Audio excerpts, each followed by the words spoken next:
Meu nome é Irmão Marcelo e sejam bem-vindos ao canal Revelações.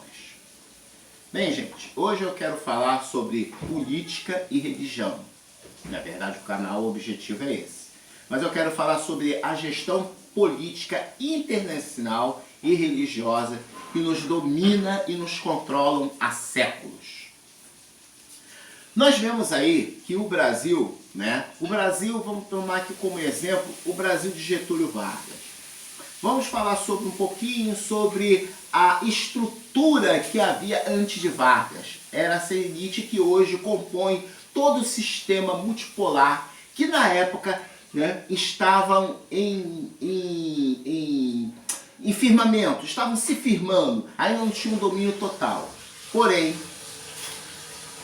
com a Revolução de 1930, o Estado de São Paulo, com suas oligarquias liberais, apoiada pela Inglaterra e até então um pouco pelos Estados Unidos, e pela França, foram destroçadas pelas forças de Getúlio Vargas, as forças getulistas.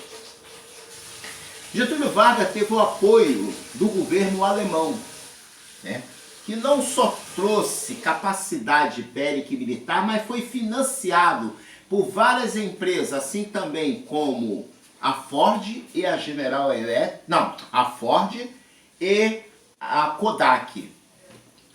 Assim, Getúlio Vargas conseguiu não só desenvolver o sistema econômico brasileiro, como criar várias indústrias.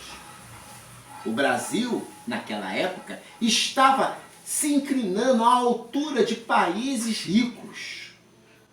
Mas como Adolf Hitler foi escolhido pela maçonaria, ou mesmo, como vocês queiram entender, os Illuminati, ele fez um acordo com Neville Chamberlain, da Inglaterra, Dallier da França e o próprio Franklin Delano Roosevelt, que era de partido de esquerda, mas tinha todo o firmamento das mesmas políticas que atende da direita. Os interesses são mútuos, não importam os lados. Mas o que acontece? Como Hitler quebrou um contrato com essas nações, invadindo a Europa, a coisa para o lado do Getúlio, a partir de 1944, pressionado não só militarmente, como alguns equívocos que nunca aconteceram de navios brasileiros serem bombardeados por suportes submarinos e U-boats que não tinham condições de chegarem aqui e bombardear um navio por bombardear, essa foi o grande pretexto que fez que a população forçasse, tanto interna como externamente, Getúlio se viu forçado a entrar numa guerra. Com isso, com o fim do governo do presidente Franklin Delano Roosevelt, Truman assumiu e sua posição ainda era mais enérgica. Ele autorizou jogar 2 bombas atômicas contra o frágil Japão, já destruído, que não tinha mais navios de guerra e não havia mais aviões, nem kamikazes, só defesa. Mesmo assim, para impor, jogaram 2 bombas nucleares com um país que estava negociando a rendição. O seu lado leste estava sendo invadido pelas tropas do general Zhukov, que tinha retornado da sua grande e brilhante vitória sobre Berlim. E assim outros generais, mas assim os Estados Unidos e a Inglaterra conseguiram firmar suas posições na Ásia, que até hoje nós vemos. Muito bem. Essas oligarquias que foram expulsas por Getúlio Vargas na Revolução de 1930 retornaram do governo Truman e assumiram as suas posições. Não tão fortes, mas conseguiram. Mas para consolidar maior força, depois da morte de Kennedy, o seu vice assumiu a posição na América e com as ordens que Kennedy já tinha observado, mesmo um acordo feito com Nikita Khrushchev e Brezhnev da União Soviética, não era imprescindível o controle econômico sobre a América. E todas as ditaduras foram implantadas com a seguinte direção: domínio econômico e social e político sobre a América do Sul.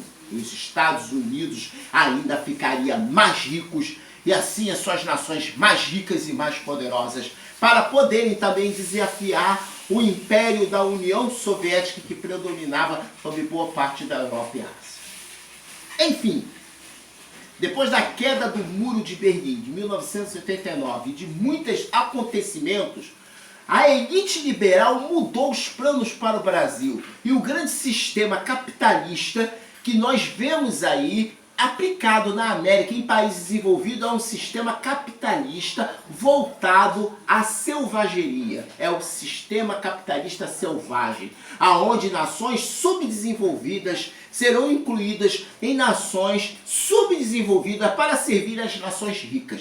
Porque os Estados Unidos nunca vai abrir brecha para isso. Você quer ver por quê? Podem vocês querer questionar, mas eu tenho provas circunstanciais, provas objetivas. A primeira prova que eu quero apresentar é da própria política de Lula diante dos Estados Unidos. Apesar de algumas palavras não representarem o seu grande aperto maçônico ao presidente Bush. E mesmo assim, logo depois o seu governo abriu as pernas para todos os seus integrantes dessas oligarquias. A outra foi a Dilma, que tão atacada fez ainda pior.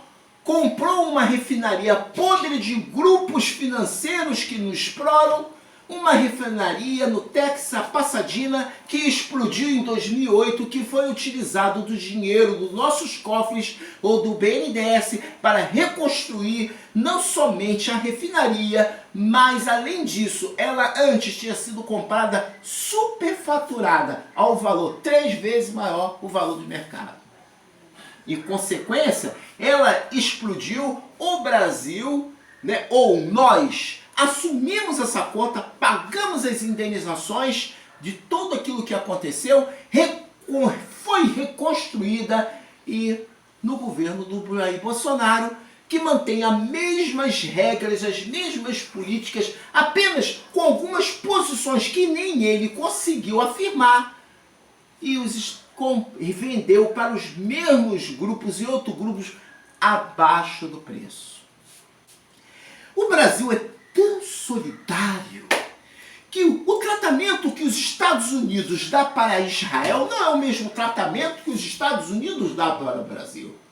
E o que eu quero afirmar para vocês é que o Brasil comprou um tanque de 1950. Comprou o repasse combinado com repasse de tecnologia. O engraçado é que ainda tem gente defendendo que esse tanque é um tanque milaborantes. Ele faz isso, ele faz aquilo. Faz realmente. Para a sua época. Para nessa época, não. Se ele chegou até 1970, ele não tinha mais condições de evoluir. Faz jus? Por que os Estados Unidos não vendem tanque de 1940 para Israel? Não, ele vende de 1914. Ele vende de 2014. Aviões era geração 2014. Helicópteros e armas, tudo moderno. Mas o Brasil não. O Brasil compra lixo americano e aplaude. Que maravilha.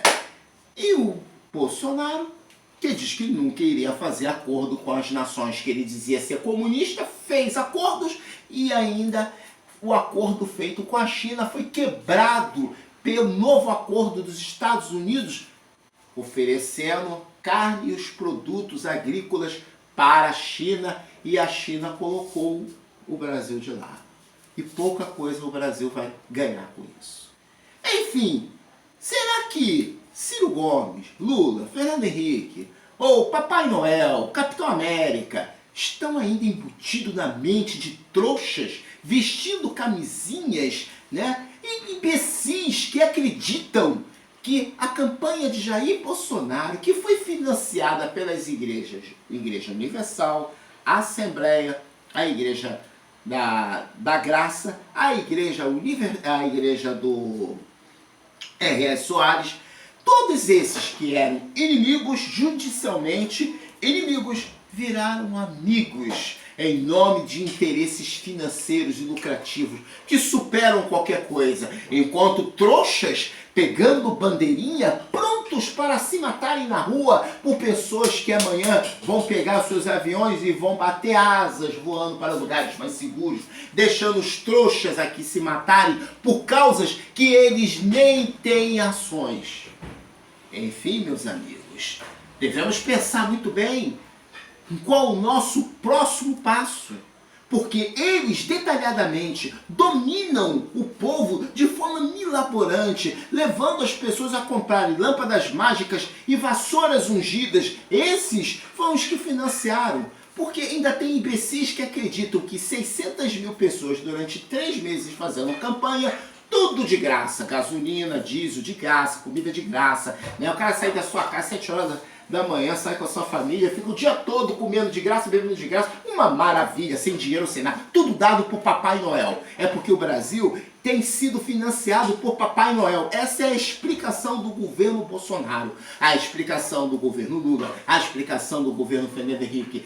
Foi tudo um toque, foi apenas uma lâmpada que acharam e conseguiram fazer tudo de graça. Mas eu peço a você que, se você tentar reunir 1000 pessoas, você não conseguirá de forma nenhuma reunir sem dinheiro, sem financiamento. Se você tem um projeto para fazer, sem dinheiro você não consegue fazer. Sem equipamento você não consegue fazer. Você não monta uma oficina sem dinheiro. Você não faz nada sem dinheiro. Então, meu amigo, será que você continuará sendo esse abestalhado aí, acreditando em idiotices? Ah, porque a campanha foi bem mais barata. A campanha foi bem mais barata, uma ova. A campanha custou mais de 3 milhões, assim como todos os outros. Não vem com essa história. Não vem contar a historinha da carochinha. Porque do século XVIII até o século XXI, meu amigo, nenhuma campanha foi financiada de graça. E muito menos antes, que usavam a terra, a agricultura, para poder manter os seus exércitos, suas provisões. Então, hoje é dinheiro, o mercado foi criado, assim como havia muitas biroscas, muitos armazéns, hoje existem mercados, modelos econômicos dominantes. E a maçonaria, assim como os Illuminati, dominaram o nosso país e cresceram e faz a escancarada. E você continua sendo o mesmo trouxa de sempre. Mas, infelizmente, esse vídeo aqui veio para falar mais uma coisa, que o meu caminho e o teu caminho, meu amigo, só existe um, é o caminho de Jesus Cristo. Jesus não está escrito em sua palavra que ele veio para resgatar Israel do governo romano, mas ele veio para retirar e tirar, Senhor, você, meu amigo, seu senhor, minha senhora, da escravidão, de ser escravo do sistema. Saia dela, povo meu. É essa a promessa do povo de Deus. Saia dessas igrejas fantasiosas, cheios de mágicos, cheios de que vendem de tudo. Esses é os que estão aí te enrolando e te enganando, utilizando a política e homens sendo batizados pela água como João Batista, sem nenhum valor, porque o batismo é o batismo do Espírito Santo, é aquele que prega a verdade e que não fica pregando essa porcaria de direita, de esquerda, esse lixo pregado e vendido para você, para ganhar você, conquistar você, eleitor mal informado. Mas aqui é um canal para abrir a sua mente, não te convencer, mas abrir a sua mente. Abra sua mente antes que seja tarde, porque você não sabe qual o dia da sua morte. Jesus virá como ladrão e você ficará aí nessa ilusão. E se você não morrer e viver, você vai ver que vai passar governo, vai sair governo e nada muda, só piora, em nome de Jesus. Sejam bem-vindos.